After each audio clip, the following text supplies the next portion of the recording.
Hello दोस्तों, स्वागत है आपका ट्रिकी मैथ में। जी हाँ दोस्तों, आज के इस वीडियो में मैं आपको 1 से 50 तक के स्क्वायर निकालने का वो तरीका बताऊंगा जिससे आप बिल्कुल कम से कम है 1 से 2 सेकंड काफ़ी है दोस्तों। 1 से 2 सेकंड में आप 50 तक का स्क्वायर निकाल सकते हैं। जी हाँ दोस्तों, जैसे आपको अगर क्वेश्चन पे दिया हुआ अगर पूछा गया कि 16 का स्क्वायर, चलिए तो वीडियो को स्टार्ट करते हैं। कितना होगा तो 16 का स्क्वायर 256 होगा। 18 का स्क्वायर कितना होगा 324 होगा। 28 का स्क्वायर कितना होगा, 28 का स्क्वायर आपसे पूछा जा रहा है तो कितना होगा 784 होगा। वही आपका 36 का स्क्वायर होगा 1296 होगा। 39 का स्क्वायर पूछा गया तो 1521 होगा। 45 का स्क्वायर पूछा गया तो 2025 होगा। 48 का स्क्वायर आपसे पूछा गया तो 2304 होगा। 42 का स्क्वायर पूछा गया तो 1764 होगा।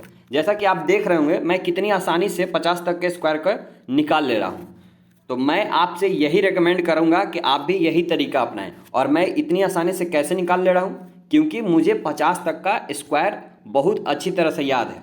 तो मैं भी आपको ये तरीका बताऊंगा कि आप कुछ ना करें, 50 तक के स्क्वायर को एकदम याद कर ले। यही बेस्ट तरीका है, इससे कोई और दूसरा तरीका हो ही नहीं सकता है।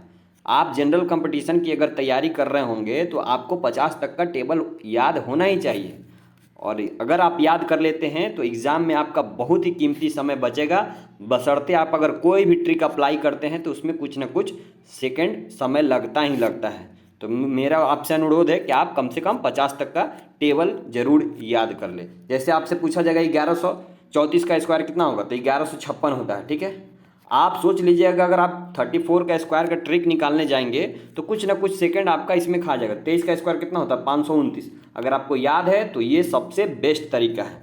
और रहा बड़े बड़े नंबरों का स्क्वायर निकालने का तरीका, तो मैं वो आपको अगले नेक्स्ट वीडियो में बता दूंगा। लेकिन एटलीस्ट आप कम से कम 50 तक का स्क्वायर निकाल लें, वो बेस्ट तरीका है किसी भी एग्ज़ाम के लिए।